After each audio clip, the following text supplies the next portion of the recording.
Hello, I'm that one mute frog, and welcome to what should be the final episode of Citizen Sleeper. So, we've got a couple things we can do. I did a little bit of research on how endings work in this game, and apparently I could have actually gotten... Do you remember when I got the Gardener's Seed ending? And I turns out I could have actually gotten both of those endings as long as I picked the one where I incorporated with the whatever this world is called. I can't remember. And then it would have just taken me back to my last save point, so I could have seen both, but whatever. Now I know, but I'm actually not going to do those.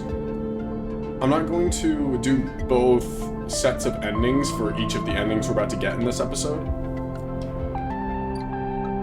But I'm just gonna get the ones where I leave the eye, because I think that might be a better leave-off point, or at least I don't know. See, I don't know if I get. See, the thing is, I don't know if I get a choice with the Climbing Briar, with the flotilla. If I do, then I'm just gonna choose. Yeah, I'll stay on the eye, because I'm pretty sure the ending I want is going to be with Lem and Mina on the sidereal horizon. I am recording, right? Sorry, I got nervous for a second. But that's the plan, I'm pretty sure. So, this doesn't start for a cycle. Sorry, I've been kind of just talking and not doing anything. What can I do? I suppose I could just do, like, a little bit of work here. Yeah. And then I can just sleep. It's not a big deal. I'm gonna inject stabilizer. Just because I'm not sure what's about to happen tomorrow, so... And it's not like I'm running low on it or anything. Alright, let's sleep.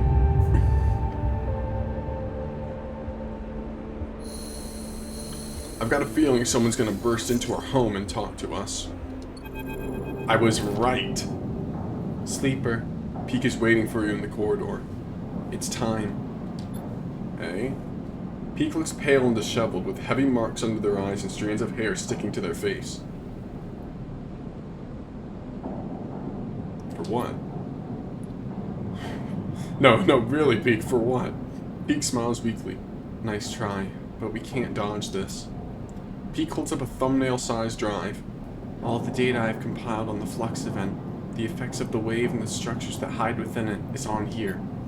You look at the tiny drive, a casket of dark secrets. I've annotated it to the best of my ability. Anyone should be able to understand the threat, the potential in this. Peek sighs. It makes for grim reading. Without intervention, the Eye will suffer a cascading collapse of systems, just like the colonies of Ember's moons. You sure? Peek grimaces. As I can be. The evidence all points in one direction. Like the band? Sorry, everyone makes that joke, I know. Peek looks at the drive. This shadow in the flux, this protocol is so hard to pin down. It adapts to any countermeasure I've tried to deploy. It's like trying to hold water in a cage. It slips straight through. It has to be a way. Peek closes their hand around the drive. We need help, Sleeper. This is about everyone on the station. They sigh. We have to set up a meeting to tell someone who can do something about all this. Soul? Perhaps. Peek pauses. Maybe the flotilla will have a better chance of survival if they have the data. But what about the Eye? Will they protect it? Or perhaps... Peek adds thoughtfully. We've been thinking about this all wrong. Peek's eyes glint. Why make a choice when we can tell both of them? Why pick a side when the only side in this entire thing is one we all need to take? Finally! Oh my god! Why couldn't that have been the case earlier? Jesus Christ. Peek speaks as they think, their words barely keeping pace with their thoughts. We need to resist this together, or we'll fail. We need everyone on board, Sleeper. Peek smiles. That is the only way. We send the data to both. No, you're just straight up right. I'm not gonna answer your question. I know you're right. I know you're correct about this. Peak smiles. I'm glad you see it too. They look away. Another Flux event is coming. I'm sure of it. I'm not sure we can survive without help. Peak opens their hand and holds the drive out for you to take. You need to do this, Sleeper. I can't. You know Sol. You know Helene. They trust you. To them, I'm just another spacer, but you are a part of this place. Hearing someone else say it hits you hard. You're a part of the Eye. Peak is right, but right now that feels more like a weakness than a strength. Sorry. I've set up a data relay at the cordon. It's neutral ground. Take the data and send it out to Havenage and the flotilla. Once they receive it, they will come. We can be sure of that. You will meet them there and take them through it all. No one could do a better job. They tuck a strand of hair behind their ear. Please come with me. Peak pauses. I can't. It would only draw suspicion on you. Havenage want nothing to do with us, and Sol is paranoid at best. God damn it. Of course. I should have expected as much. Peak tentatively puts a hand on your shoulder. Thank you, Sleeper. I know this is hard, but we have to move forward. We can't keep this to ourselves anymore. They step back, looking thin and pale in the harsh station light. Come talk to me once it's done. And they slip away into the Eye. It's time for me to be an all-American hero. I mean, I guess. More like all-Eye hero. We have the data. They'll begin once the clock blows complete.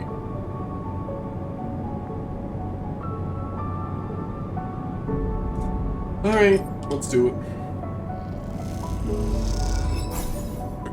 It's been sent. With the data sent, the only thing to do is wait. As you do, you imagine Helene receiving the data, perhaps in the middle of some Havenage Council meeting. You think of her trembling hands as she slips out of the room to read it. Her reaction, you can't predict. You imagine Sol, too. One of his crew finding him in some corner of the Pilgrim Seed, overseeing the modifications that will turn it into an Ark. Those sharp eyes scanning the data, looking for a way to proceed. The wait draws out, and to pass the time, you'd watch the activity beyond the edge of the Eye. The scrap shuttles pulling components from the now abandoned cordon, and the supply skiffs making runs between the flotilla ships. It isn't long before you hear the chirping of one of Helene's now familiar drones approaching the viewing platform, and then Helene herself strides into the room. Where did you get this, Sleeper? Helene holds up a slate, scrolling the streams of flux data as she enters. I need to know your source.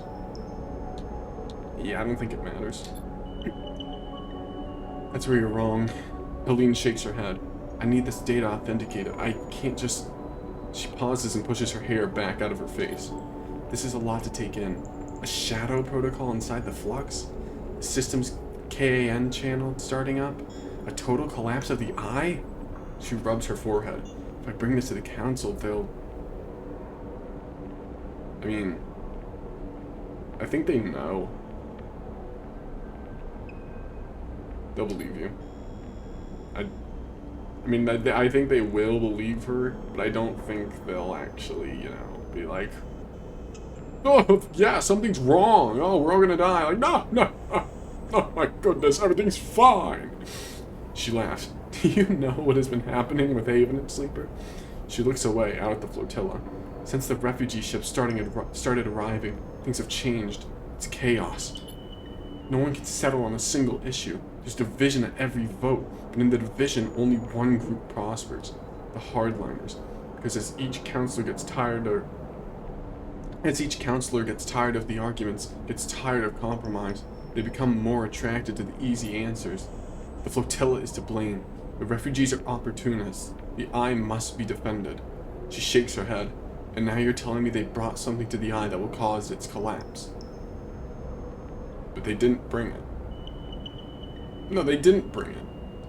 This would have happened regardless of whether they came or not. It doesn't matter, Sleeper. It's all the counselors will hear.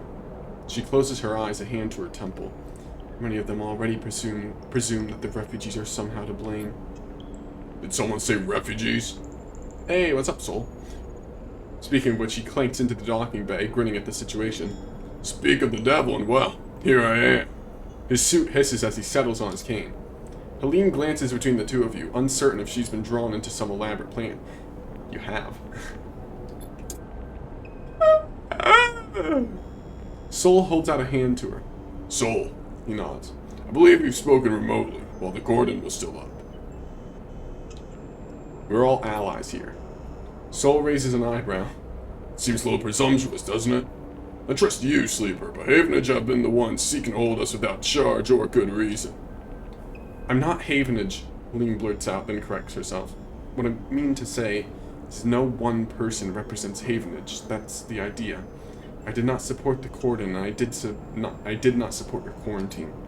Sol nods. Well then. Sol glances at you. Anyone mind if I get myself up to speed here? He pauses, but you get the feeling he isn't expecting an answer. 1. The flux events. The very same destabilizing waves that collapsed the colonies on the moon of Ember have reached the station. He holds up a stubby finger. Ooh, a stubby finger. 2. According to data Sleeper provided, these events are acting as a cover for some kind of intrusive protocol, which is causing the real damage. A second finger joins the first. 3. This shadow protocol will do the very same thing it did to Ember's song, step, and hearth, and quickly, in short, it'll shut down everything keeping this place alive. A third finger pops up. 4. This is my favorite.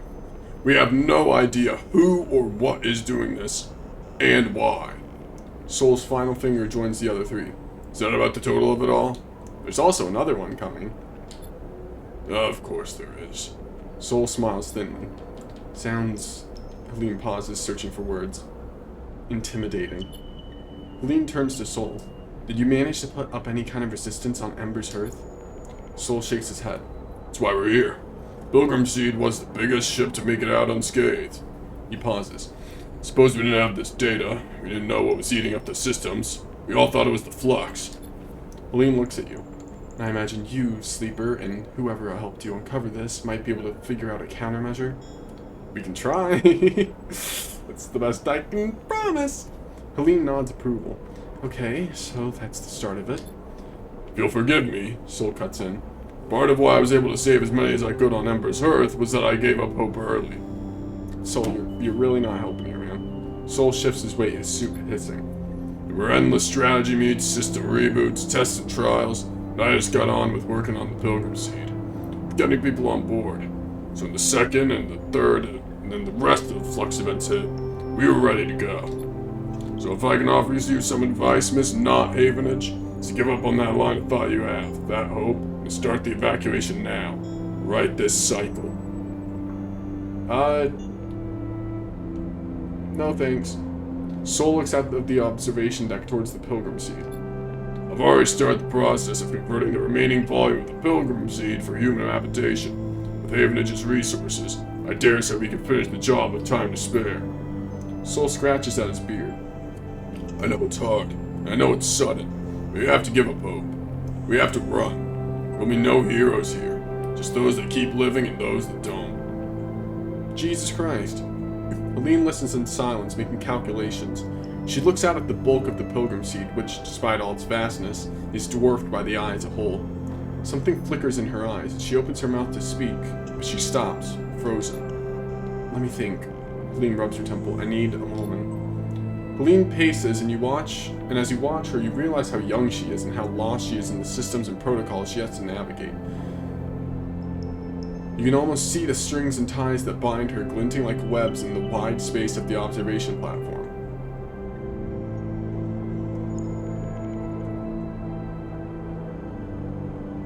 Here's the thing. If I say we evacuate the eye, what does that mean for my save?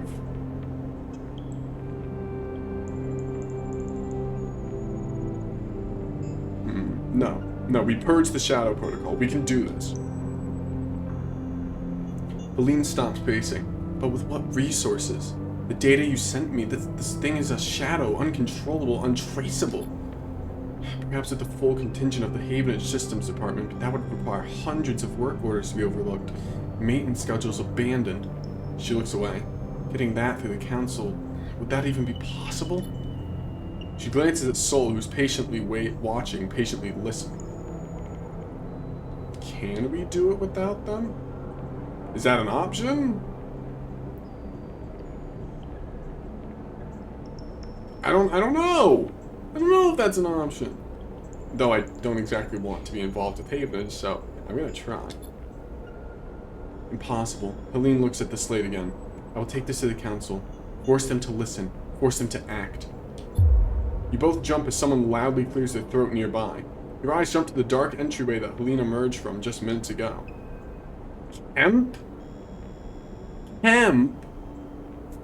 Who the hell are you? I'm not putting you in the thumbnail. Get the hell out of here. What a cozy little meeting this is. A man steps from the shadows, dressed in the same style of Havenage overalls as Helene. And I must say, that's some very incendiary, goddamn, I hate that word, rhetoric you're using, Chancellor Helene. You glance at Helene and her face drops immediately. She curses under her breath. Fiddlesticks. Sol shifts his weight on his cane, but otherwise remains still, like a casual observer.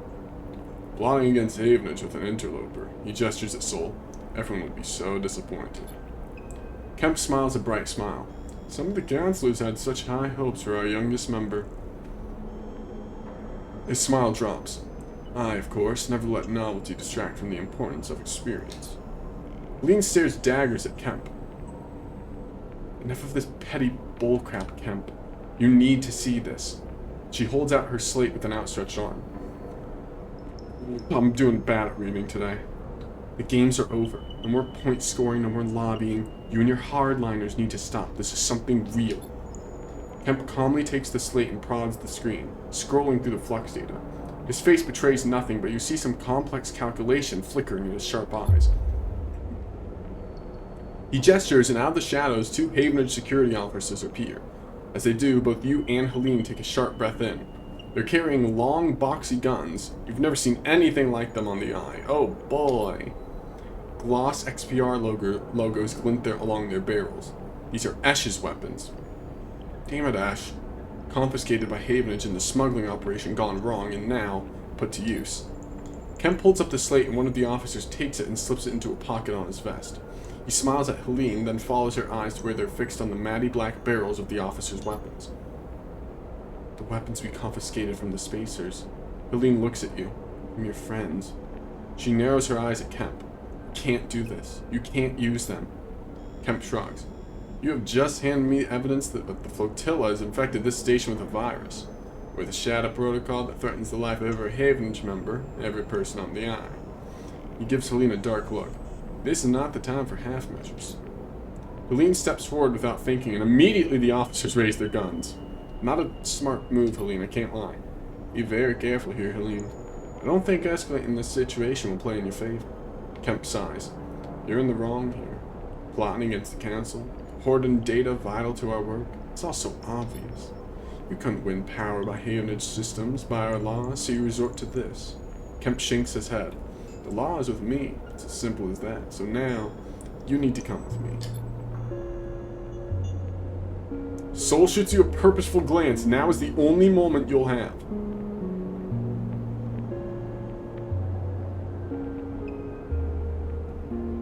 Run from Kemp? No.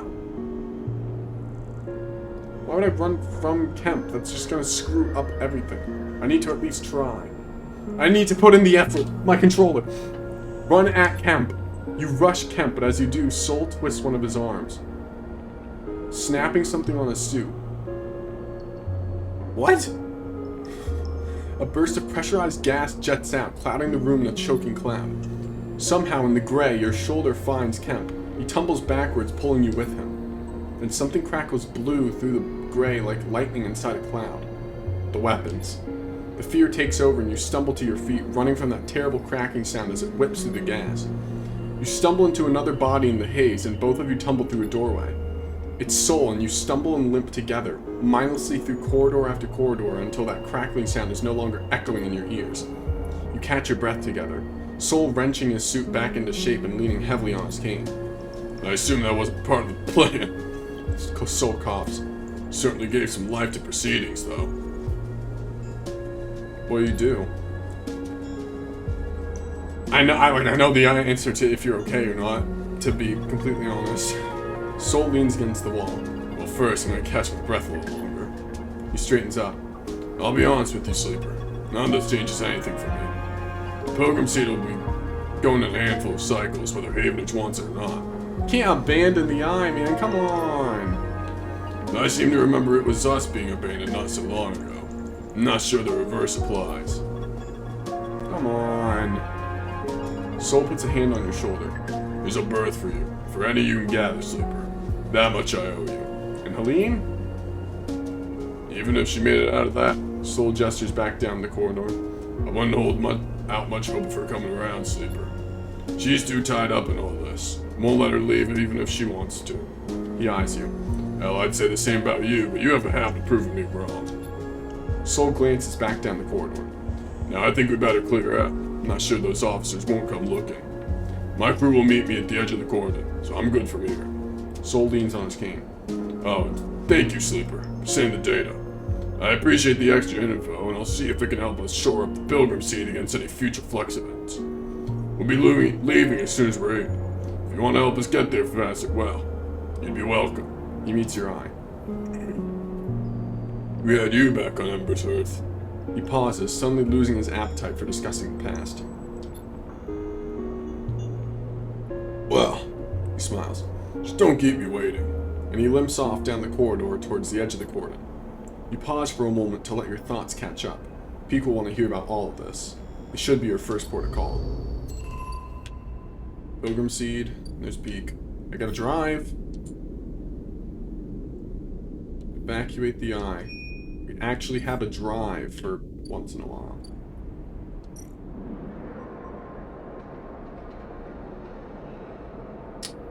There's no timer on this, right? No. Now I can talk to Peek. Yeah, I suppose I'll talk to Peek right now. As you enter the climbing briar, you immediately have to jump aside as Esh, lugging a massive crate across the cargo bay, pushes past you, grunting an apology as she does. Reminds me of when we met. Ah! Esh sniffs and doesn't look back. As you turn back to the bay, Peek pushes past too. Sorry, Sleeper, just a second. Peek rushes to catch up with Esh. Put that down, Esh, please! But she doesn't respond to their urging. We can't leave, not yet. Peek puts a hand on her shoulder. Please, I'm the only one here who can... The crate drops, the sound of its impact echoing around the bay like thunder. Can do what, Peek? Her eyes are burning with anger. Save this place? Are you still that naive? We're running, Peek. We're running because this thing cannot be stopped. Couldn't be stopped at XBR, our home. Why do we stay to stop it here? Because we can, Esh. We can give these people a chance. Peek pleads with her. Like they gave the refugees a chance? Esh shakes her head. No, Peek. This is not on us. We barely made it out of XBR. I worked for years to escape, and now you want to throw it all away? I left everything behind. My mother, my friends, to take you out of that place. She clenches her jaw. She turns and slams her hand onto the crate, breathing hard. We go. That's the end of it. Peek turns away. You feel unsure what to do, but you know now is not the time for outside arguments. This is between them. Peek crosses the bay back towards you. I'm sorry I had to see that, Sleeper. Is there a bug on my screen? Dude, get out of here. Doing a finale episode. They sigh. Let's talk upstairs. Peek leads you to the entry ladder, taking you up out of the bay and into the habitation level of the ship. You follow them through the tight corridors, noticing the handwritten notes, the clutter, the repairs, the signs of a home. Here, sit. Peek gestures to the broad mess table with its curved couches, and you slide in on one side. Peek sits opposite. They brush their hair out of their eyes and take a deep breath. So, how did it go? What did they say? I've been waiting all cycle. Probably tell them about Kemp. Probably the best.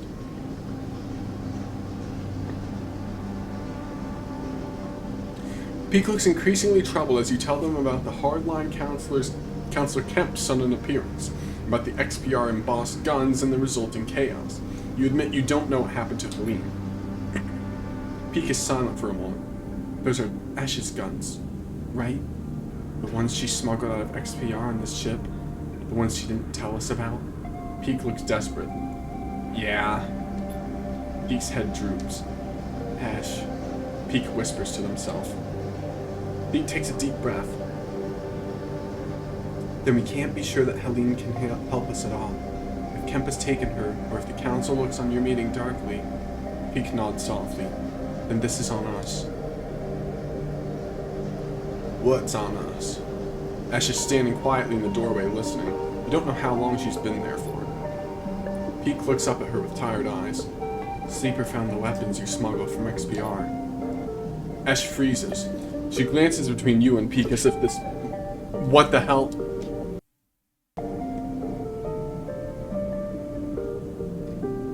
You didn't see anything. Might be some sort of elaborate joke. That bug is really pissing me off.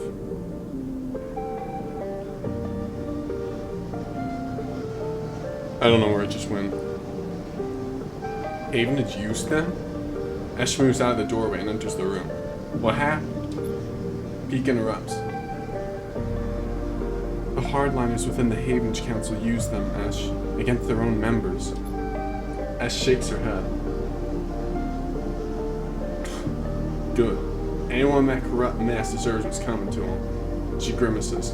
They should never have laid their hands on those weapons, if I'd have known. Pete goes to speak and then decides not to take the bait. They glance at you. I'm sure you've heard enough of us arguing this cycle, Sleeper. Pete shoots a look at Ash. Our introduction of those weapons into the equation are just another reason why we cannot simply run away. Ash looks away but says nothing. She surely knows they cannot absolve themselves of responsibility here, so what's motivating her? You realize that she still might be trying to protect Peak, even from themselves. Suddenly, a shrill beeping fills the room and Peak pulls out their slate to silence it, but as they do, they freeze, their finger hovering above the screen, the beeping continuing its insistent pulse. What? What? Peak doesn't seem to hear you. They blink with glazed eyes at this slate, then they let out a long exhale and tap the screen. The bleeping shuts off, leaving a ringing silence behind. Ash frowns at Peak. Plan to explain? 12 cycles. Peak looks vacantly up at you both. 12 cycles until the next flux event. They shake their head. I've been using the arrays on the Briar to look towards the center of the system, to approximate where the CAN channel should be. Just this moment they detected a signal from the inner system. Given the distance and pattern of previous flux events, you have 12 cycles before it reaches the eye. The silence in the room is deafening. 12 cycles, that's it, before a second wave hits in this place. Peak interrupts your thoughts. We start now. That's the end of it. Peak stands up to face Ash. You want to take the Briar and run, Ash? That's on you, but I won't do it. They take a deep breath. I'll be here, Sleeper, for every cycle it takes, trying to find a solution. I'll need your help. Their eyes meet yours and you see a wild desperation flickering there. We will find something. The sooner we have a plan, the better. If it takes us 12 cycles to fix this thing, it'll be too late. Sorry. Peak eyes flash with determination. They reach for a slate and pass it to you, so we can keep in touch. You pocket the thin handheld terminal. And Ash, Peak starts, but she's gone, storming down the corridors of the ship on a path to who knows where. You know from experience that it is impossible to outrun your fears, but you get a sense that Ash will try anyway. Peak rubs their red eye, staring after Ash. Maybe I'll take a moment before we start. They smile weakly, tears of exhaustion gathering in their eyes. See you back here soon, okay? And you slip from the room into the corridor, Peak's quiet sobs somehow carrying through the ship and behind you as you leave. 12 days. We all have 12 days until we die.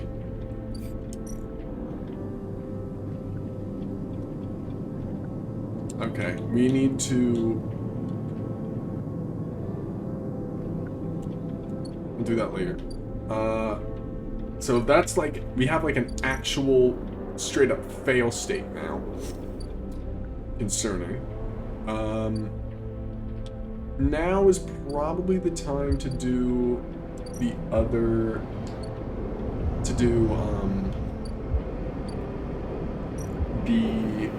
what's her name? Damn it.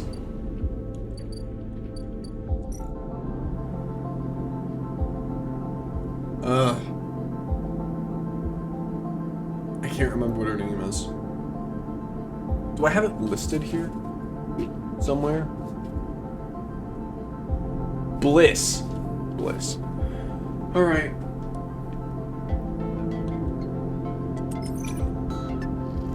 it is +2, I can use some lower dice and get still good results. Don't be negative. That's fine. I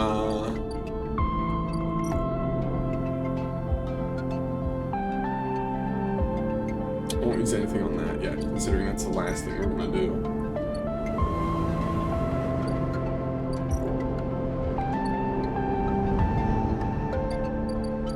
I guess the rest of these I can use on... It's actually been a while since we've been doing multiple things and not just like one storyline. Jeez.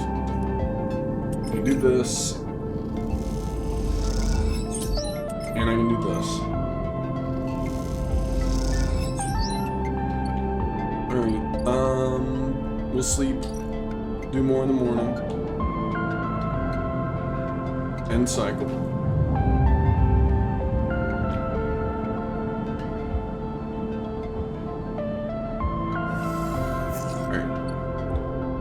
That's a great dice set, Jesus.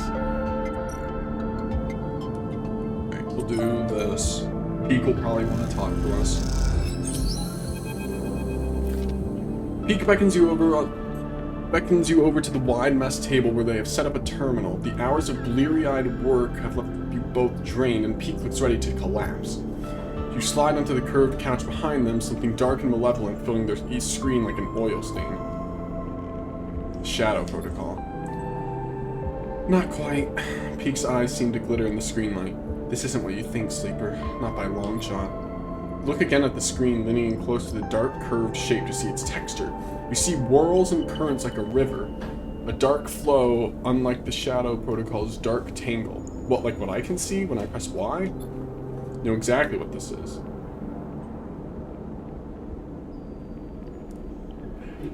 It was good that I got that ending. Ooh. You swum in this river, almost drowned in its shifting flow. It's the Gardener's Chorus, the dark cloud which blankets the Greenway's networks, the bio-organic morass of a malfunctioning protocol grown vast and strange. I know this place. Peek glances at you. I thought you might have seen it, covering the Greenway like a shroud. Peek meets your eye. Everything I have tried to do to contain the Shadow Protocol has been a failure. It slips through any containment, absorbs any countermeasure. That, unfortunately, is an unavoidable fact. And yet, the eye still spins. Shadow Protocol is being slowed, partially contained. It's spread across the station, as we have seen, but in reduced pockets, in fragments. So I started to look out of our test cases. Outside of these fragments, we have been poking, prodding in our little lab. Peek smiles, and look what I found.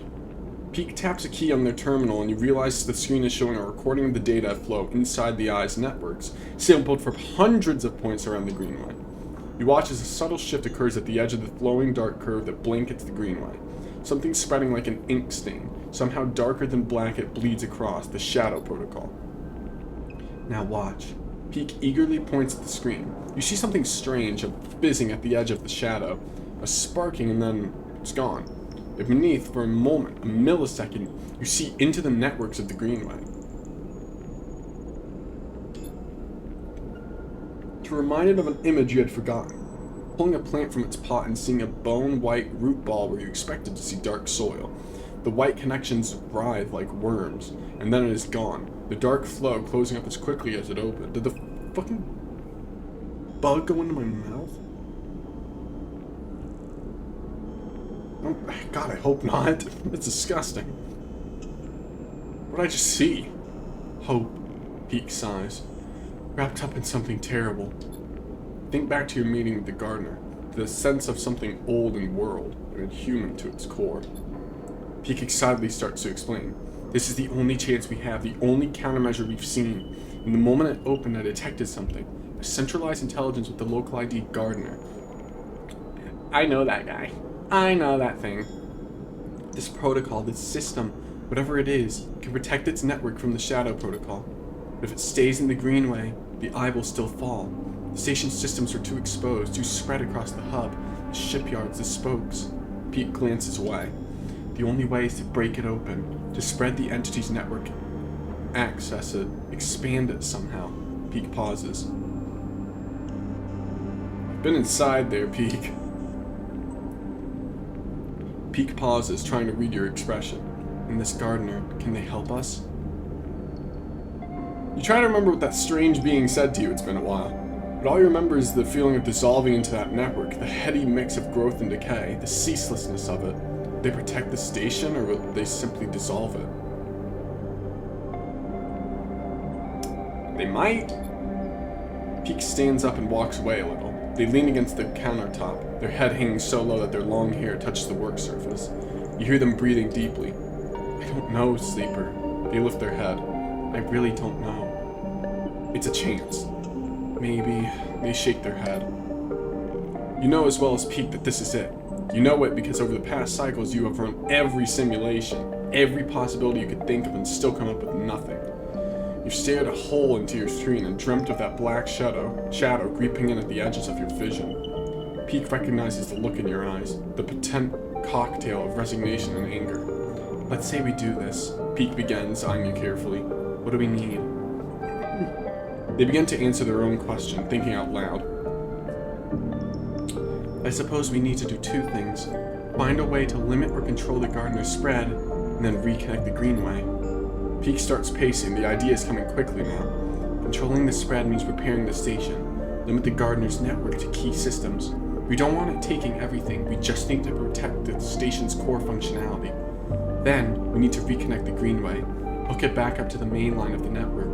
Those systems we prepared should connect, and Gardner will spread along the paths we prepared. At least, that's my theory. Peak grimaces. But if we don't prepare correctly, the gardener might not spread, or it might spread to everything. Pete closes their eyes, and after that, things might get worse. It can't be worse than total collapse. Don't say it, Sleeper. Peak sits back at the terminal and brings up a map of the eye. Rotational control at the hub, life support at the free spoke, power routing at the Havenage shipyards. They stab at the map with each one, marking them in red. Then there's the central core. As I understand there's somewhere on the rim. I'd need to find it. They push their hair out of their face.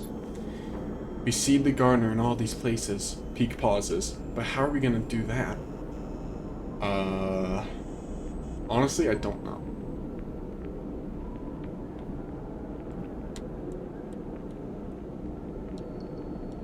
I don't know. I really don't. I suppose we could transplant the Greenway. Peak smiles. Of course. The gardener needs plants to care for. That's what the protocol dictates. They must have been part of the farming management systems of the Eye back when Solheim built it. We seed Greenway plants into those systems and the gardener will seek them out, protect them. Peak stares at the map of the Eye. It's a wild idea, but it could work. But they pause. We'll need a way into those systems. Havenage have most of them locked down for safety purposes. We can't just walk in. I know a guy! Please tell me it's Feng!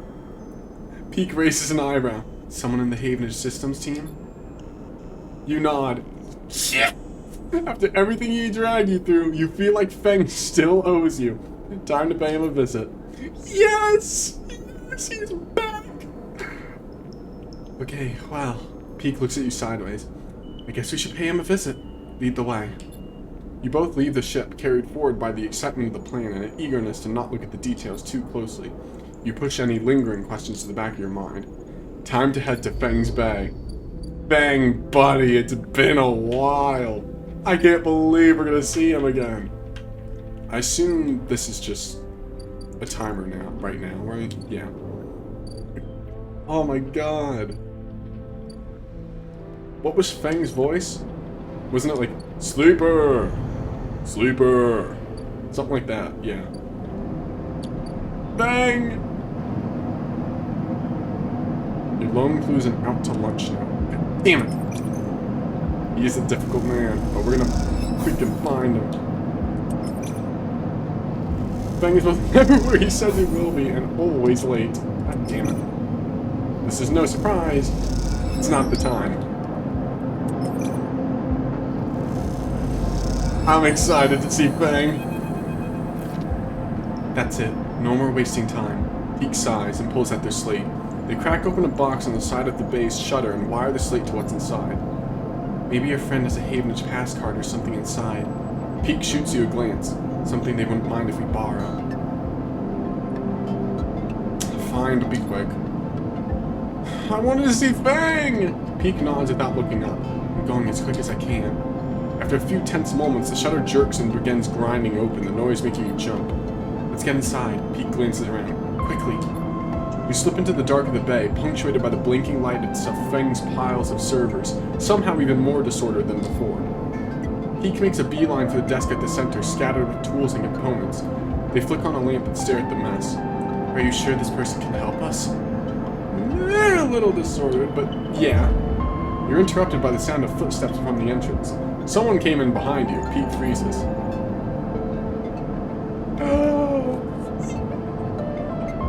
I could swear I closed the shutter when I left. Fang leans on a stack of servers near the entrance. That's what he's doing in the picture. He must be being forgetful. Fang! Yo!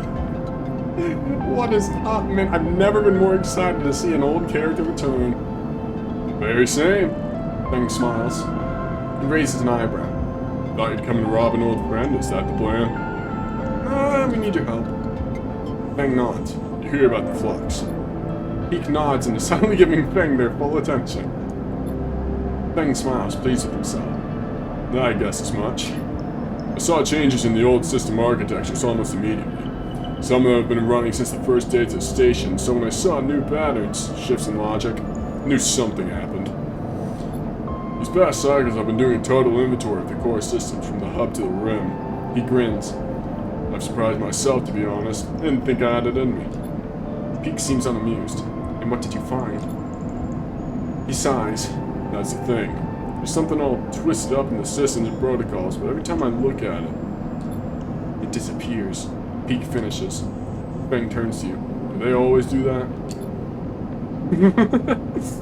Peek ignores him. It's a shadow protocol. It masks itself somehow, bedding into the gaps between the systems, in the negative space. It's slowly filling every system in the station, slowly taking over. And we need to stop it. You need to grant us access to all the core systems of the station. Rotational control, life support. Fang holds up a hand. Whoa, whoa, whoa, slow down there. I don't even know your name. You're asking for the keys to the castle? Can't be done. Fang, dude. It's me. Fang pauses and glances between both of you. How long have you known this one, Sleeper? I know I owe you, but I also know that you trust too easily, sorry to say. Come on, man. No, I don't. I used to, but no, I don't anymore. Peek cuts in. I can vouch for myself. I came to the Eye on the Run from the XPR colony Hawthorne with the intent to keep running until we hit the starboard belt. But since I have been here, I've done everything in my power to protect this place. I've helped it to stabilize the refugee flotilla, to investigate the flux, to identify and make a plan to purge the Shadow Protocol from the station's systems. Meanwhile, Haven has just done everything to stop and slow these actions. I've proven myself as a friend to the people of this administration rather than the administration many times over. I will not be doubted by someone who bears the badge of this corrupt administration. Peek fixes Fang with a hard look. Fang looks down at his Haven jacket and shrugs. This is all I have in my wardrobe. They made Fang funny. Look, I have no love for the council either, friend, but someone has to run this place, and that someone is me. Fang walks over to the workbench where you're both standing and digs a slate out of the pile of tools. You want to prove yourself? Show me. Peek grabs the slate and you recognize the tangled form of a flux node on the screen. Peek immediately starts tapping away at it, its tendrils unwinding, and the shadow, just slightly delayed, slipping out of sight, not shite. Fang leans in. Interesting, he says to himself. Before long, Peek has unfolded the system completely and it lays splayed out like an unwound ball of string. At the center, with nowhere left to hide, is the dark stain of the Shadow Protocol, visible for all to see. What now? Fang asks, his eyes fixed on the screen. How do you kill it? That's why we're here. Fang looks intrigued. Go on. There's one entity on the station that we have been There's one entity on the station that we have seen purging the shadow, the gardener. Feng frowns. Who's that? Some Greenway hacker? Peek glances at you, more like an avatar of the Greenway itself. You explain the gardener to Feng, the feeling of descending into the flowing river of consciousnesses. You explain the network's chorus, the non-human collective of voices. You tell him of the farming AI's offer to you to be networked into the chorus, dissolved in its flow. Then you explain that by granting it access to the AI's major networks, you hope to reinforce them. Feng is silent for a moment. I wonder what would happen if we never met Gardner. Like, is that just it? Are we screwed? Because that's... oh my god. You want to let this thing out? He shakes his head. That's the kind of stupid plan I'd dream up. He pauses. I like it. Yes! He smiles. Yes! This place is rammed with weird protocols and forgotten intelligences anyway. What's one more ghost in the shell? Ah, In the machine. sorry, I'll say it right. We try to limit it, of course. Peek explains. That's why I want your help to access the Eye's major systems, to seed some of the gardener's spores into them, to draw the gardener's focus to those places. Feng whistles. So the way we save the eyes by growing mushrooms in all the server stacks? He glances at you. Sleeper, congratulations. I've gotten someone weirder than you. Peek goes to argue if Feng holds up a hand. In it is an All Systems Havenage pass card with his picture on it. Take it before I change my mind. Thank you.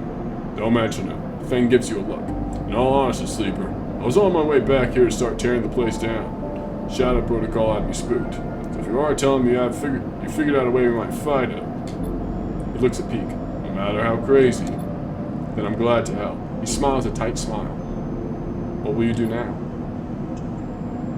I have to keep on with my work here. Strengthen those systems, back up the data. If the worst comes to worst, I'll need to rebuild. I won't let this place die. The last pieces of my parents are here among the data. Goodbye, Feng. Feng embraces you firmly. Stay safe, Sleeper. I missed you. Goodbye, Feng. I hope to see you again soon. You take the card and leave the bay with Peek. Once you're outside, they stop you. We should split up. Peek looks worried. We've wasted enough time as it is. Head to the facilities in the hub, the free spoke, and the far side of the shipyard. Seed the gardener there. I'm gonna go find the core control center that's somewhere on the rim. They hold up their slate. I'll send you a message on your slate when I have something. Good luck. They squeeze your shoulder and you exchange fearful looks. You know deep down that Peek isn't sure this will work. They've decided to act, to move with confidence, and for that confidence, you're very thankful. Okay. What do I do? Power routing. Okay. Grove spores? Oh, right. Wait. Oh, wait, no, that's just in total. Yeah, I can't put any more in here. Okay. Well, I guess I'll just sleep then. Feng! I missed you, Feng! Alright, end cycle.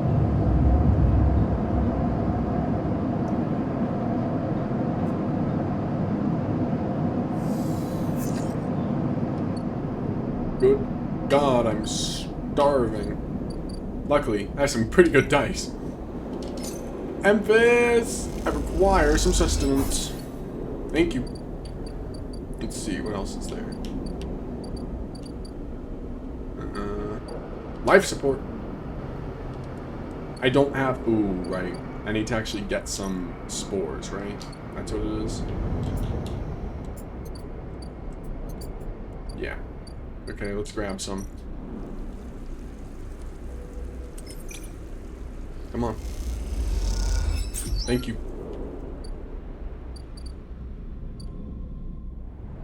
So... where...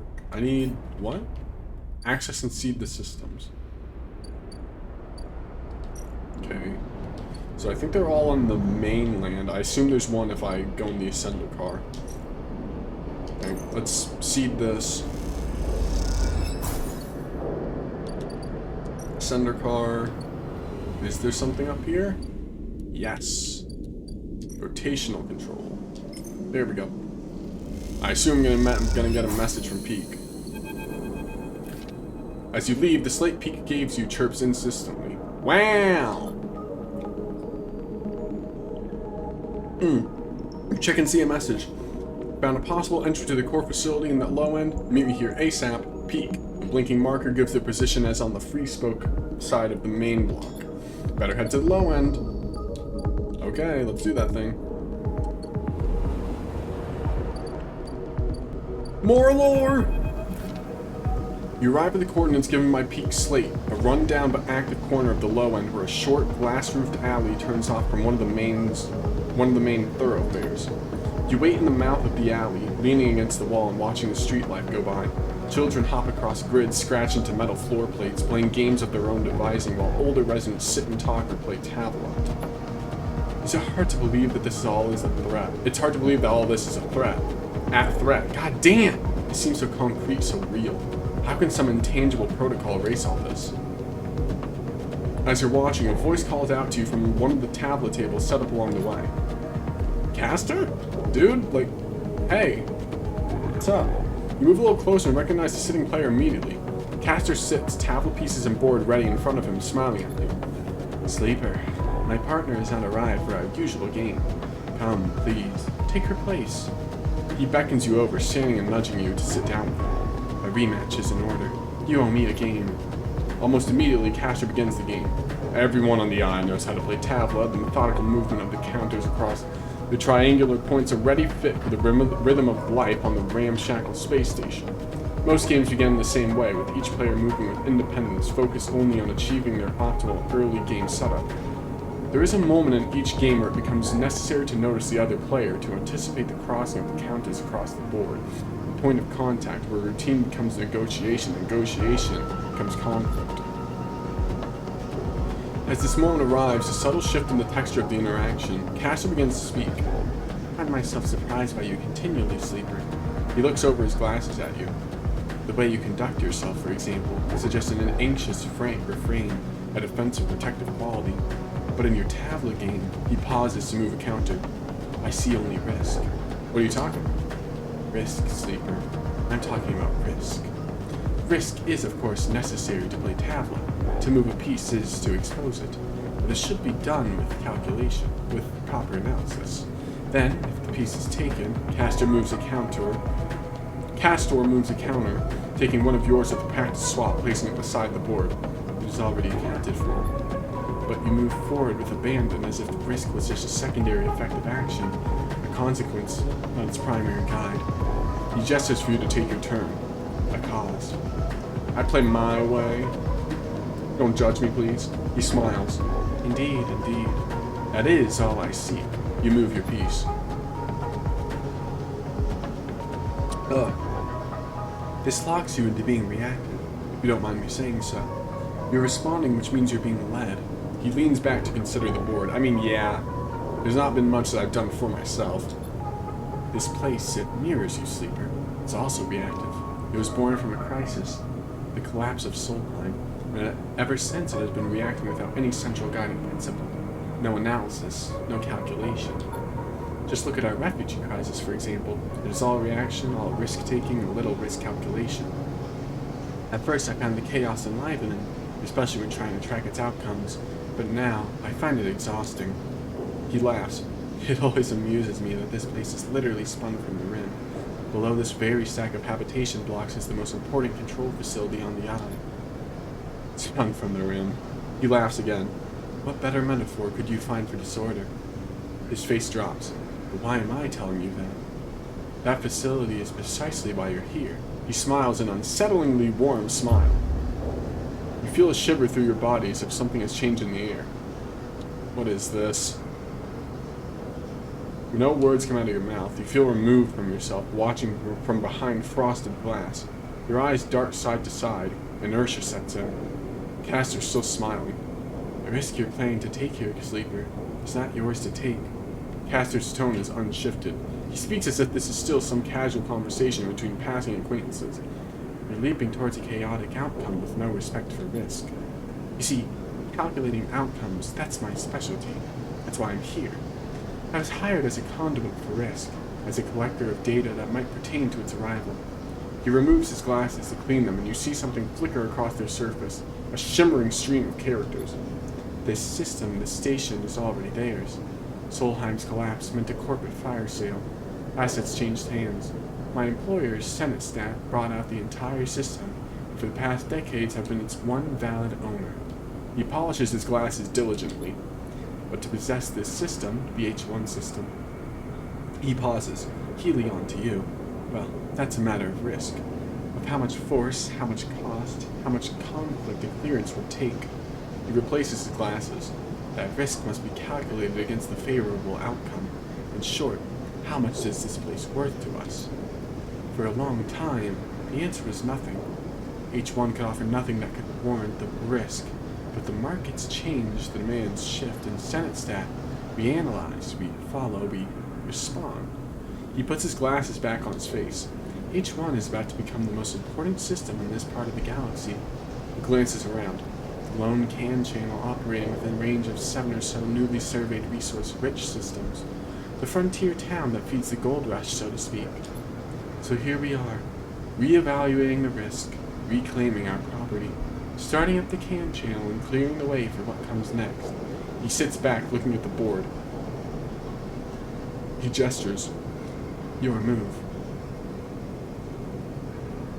So Senetstat's causing the flux? You manage to force out the words. Castor looks a little surprised.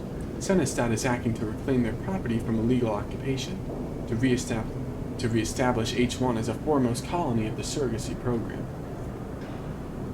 So, yeah.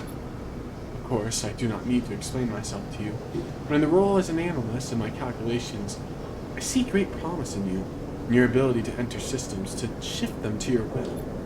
Not every sleeper has this capacity, I assume you know that. He smiles. It truly is a wonderful happenstance of Essenarb's technology. Imagine even they are not fully aware of it. He takes his move, claiming another of your pieces, and as you watch, you realize the inevitability of his victory. I'll make you an offer, to come willingly or come by force. The station will collapse, we can be sure of that.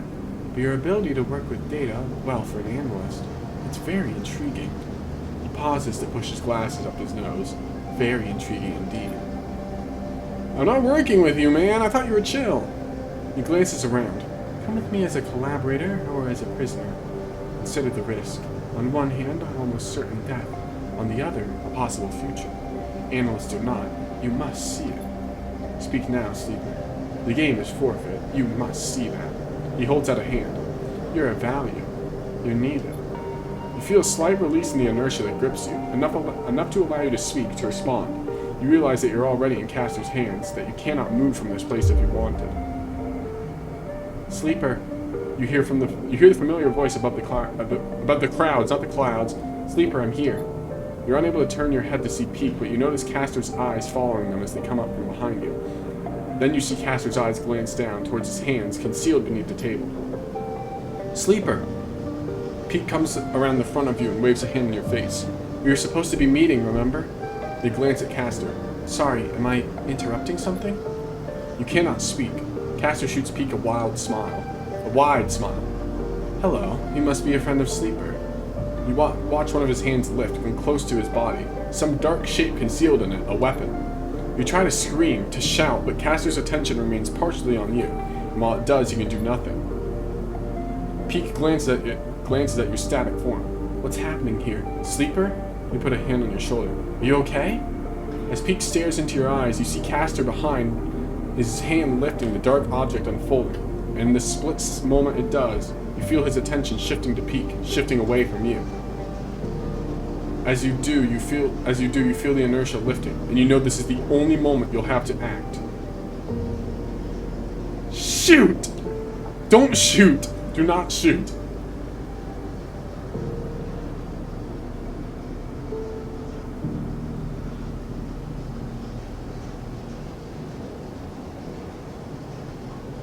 I'm gonna shove. As you lurch forward wildly like a sprung trap, your head strikes Peak's chest and then carries them back into Castor. Somewhere, some digital screech is echoing through the walkway. They tumble together and the object in Castor's hands skitters across the floor.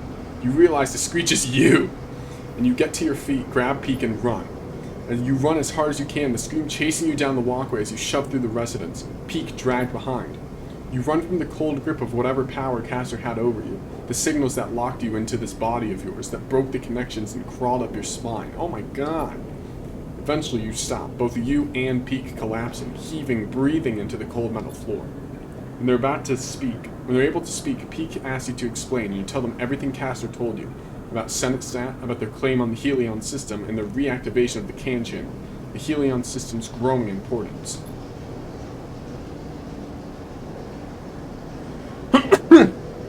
It blows out of you in desperate gulps, unable to believe your own mouth as you hear these words coming back to you. All you feel is the need to push back against the cold hand on your shoulder, the vast cold eye that has turned to look at the system, the ghost limbs of corporate control that are extending their reach. Peek is quiet for a long time, and then they speak. We have to finish this, Sleeper. They meet your eye. We have to complete the seeding of the systems. We have to set Gardner free. Why is it too dangerous? No, you're right. If the choice is between Gardner and these people, I will choose Gardner every time. Their eyes are cold and steely. I would choose anything over them. Over these people? Do you mean like Castor and Senate-Stat? You stand together. Final control facility is here. I found it. Peek looks at you grimly. I can take you as soon as you're ready. Time's almost up. This is the only shot you'll have. Is it?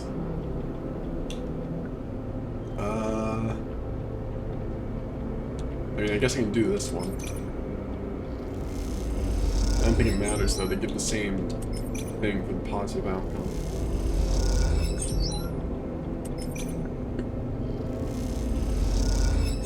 But yeah, we're almost there. Probably like one more, probably if I sleep. Wait, what? We found it? What? Sleeper, here! Peek calls to you from across the flickering corridor. An elevator to the core. They smile. This is it. It's been a long set of cycles hunting for a path through the derelict layers of old Solheim offices and workshops. Oh, it took less than a day. But finally, here it is. The path down to the core. You rush over to Peek. As you do, the doors grind open, the dingy-looking elevator flickering as they do. You look at Peek, who nervously gestures for you to get in. Alright. The elevator bounces a little but stays stable. You glance back to Peek to see Peek watching you nervously. They follow you in sheepishly, just a little nervous. Peek reaches over and punches the button for the lowest level, flinching a little as the doors grind closed. I feel like we're about to find like a monster down here or something. The elevator sets off, screeching through the floors as it does it at an unsettlingly loud volume. I'd feel more comfortable if we spoke. Peek raises their voice above the noise. If it's not going to be a short trip. Have you heard? Have you heard of Senate-Stat? Peek thinks. Maybe once. They frown.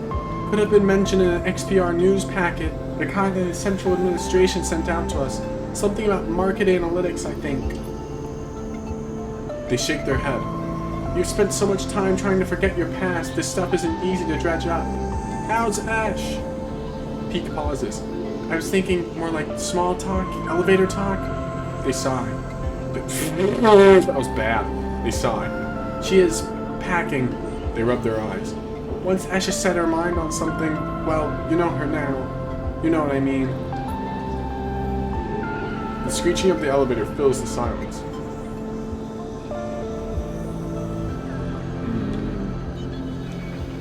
Will you leave with her? Peek thinks for a moment. I don't know, Sleeper. I honestly don't know. Part of me wants to run, to keep running for as long as I can. I'm used to that.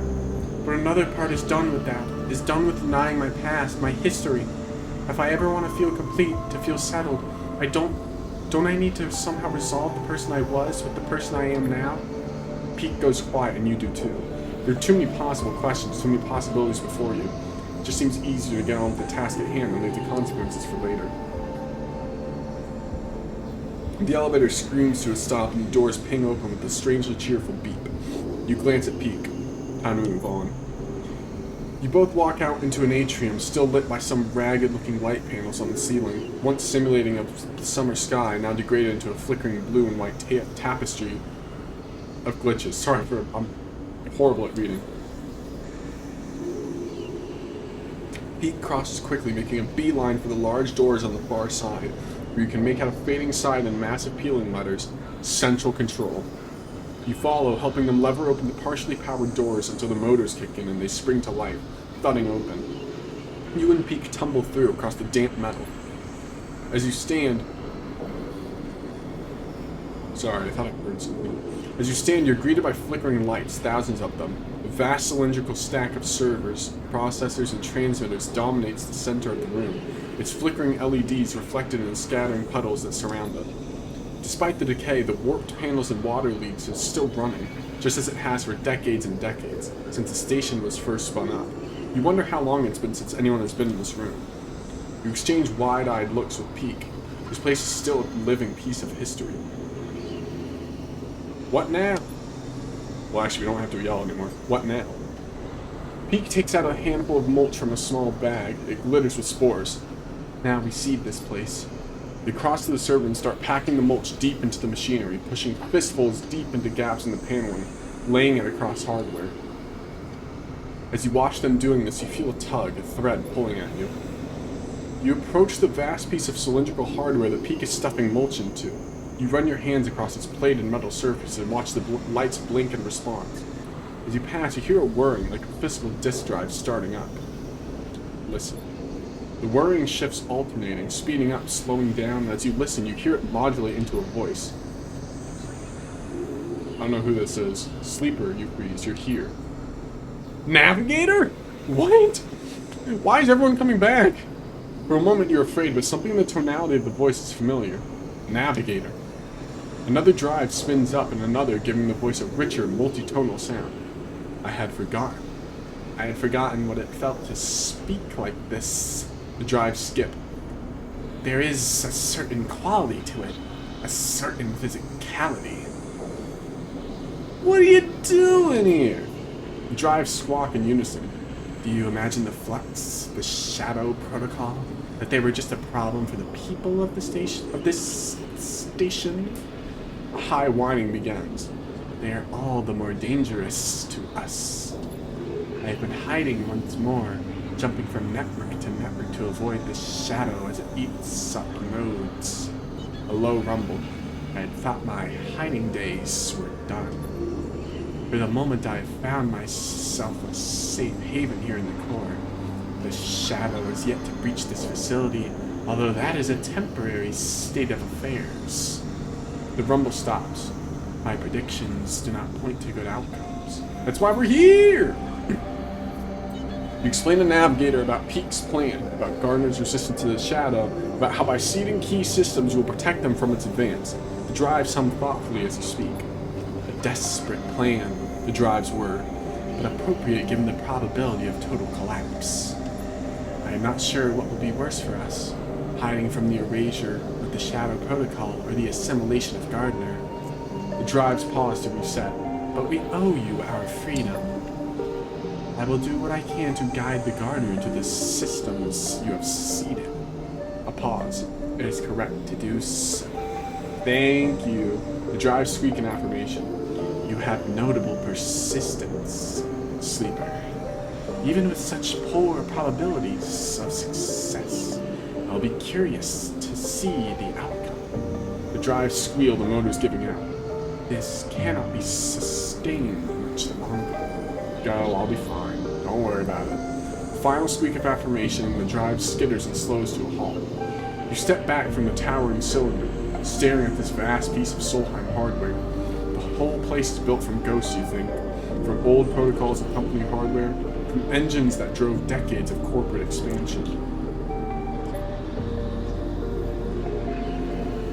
Is the eye proof that they can be shifted, bent, forced into new configurations that allow for new ways of living? Or is it its inevitable collapse proof that these engines of expansion can never be anything other than a corrupt foundation? It seems to depend on who you ask. Done. Peak's shout breaks your line of thought. The heat and damp should help the spores germinate quickly.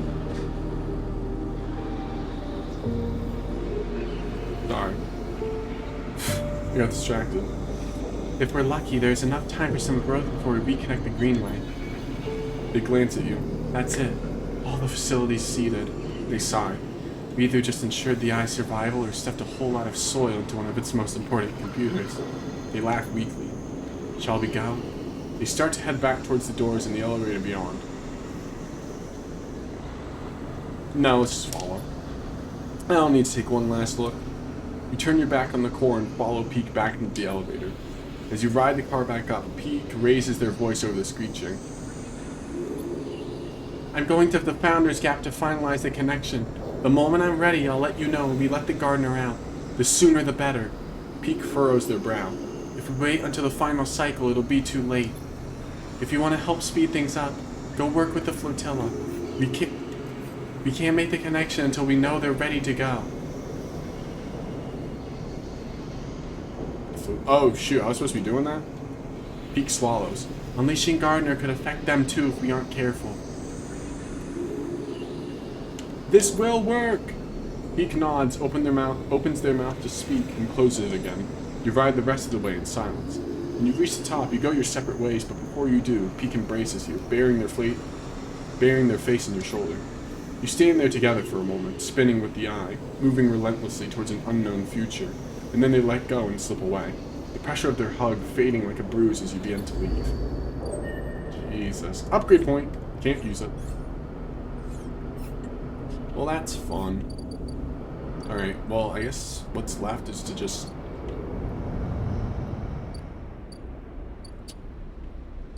evacuate the eye. To do this.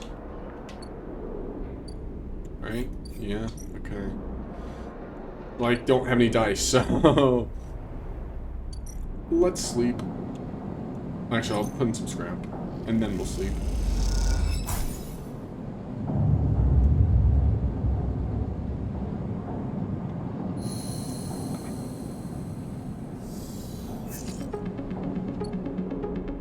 Alright. Let's start helping.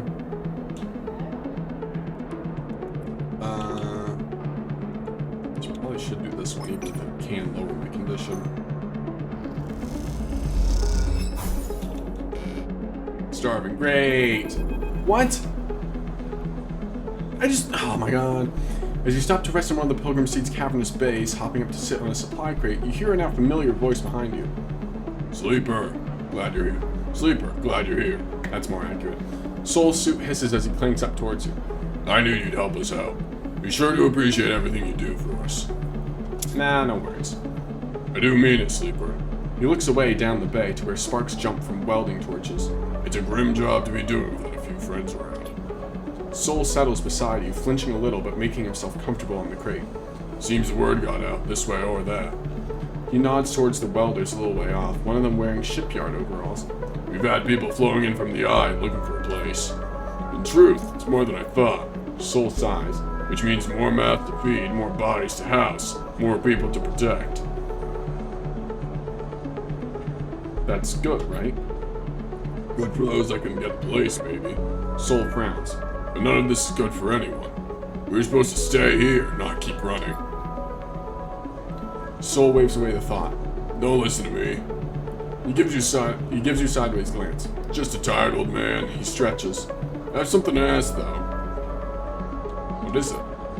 With all these evacuees, well, we need change of plan. He shrugs. Pilgrim Seed can't do it alone. We need the others to help out. We can carry them, house them, but that's all. Now, you settled down the folks at Member's Step, and they sent us supplies going to those dust houses of theirs. If we could get more. He nods to himself. And then the song crews. He rubs his chin. What we need from them is scouting and security. We don't need that docking access of theirs, but with some careful scavenging, they could be our fleet. These folks, they know you, Sleeper. You earned their trust already. He put a hand on your shoulder. I sent my request out, and they seem to be complying. But I need you out there making sure the work gets done. Time is our greatest enemy now. Soul stares up into the distance. I need you out there speeding things up. Of course. Yeah, man. Soul nods. Alright then. He climbs off the crate, his suit hissing as he does. Think of it this way. Either way, you won't have to deal with me much longer. He smiles his uneven smile. Unless, of course, you were planning to come along for the trip. I'm staying. I'm staying, Soul. I'm sorry. Soul nods. I understand. He waves a hand and starts off towards the base entrance, the crackling sound of the welding quickly covering up his clinking suit. You watch the workers, the shipyard contractor chattering among them, already looking like he belongs. You push the thoughts of escape, of home, and of the future to the back of your mind and get up. There's always more to do. You better head to the other ships in the flotilla to see what can be done. Yeah, well... Oh, come on! God damn it. Let me do this.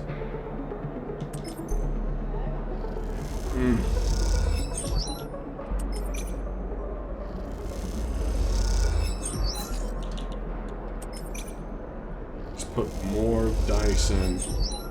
Don't talk to me again, I'll be pissed. Alright, thanks. Alright, let me get food from Memphis and then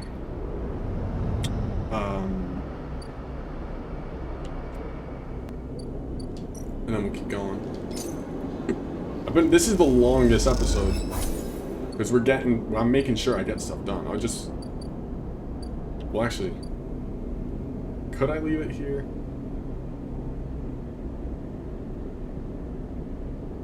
I don't know. Maybe I will. You know what? No, I'm gonna leave it here. I know we've gotten a lot done. And we're really close to being done with everything. And I need to feed the cat. But... Oh wait, I need to complete all active scenes. Damn it.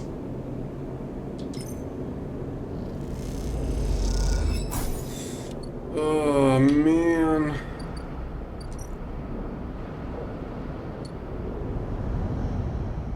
What's the game saved at? The game is saved. Hold on.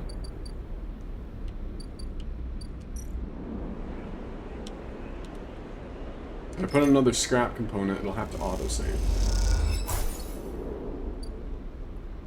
Yes, it's saving, thank God. Alright, I'm gonna leave it here. I've been doing this for a while. I thought this was gonna be the final episode, but no. Next episode is actually the final episode. For real this time. God. Alright. Well, I've been that one mute frog. And thanks for watching.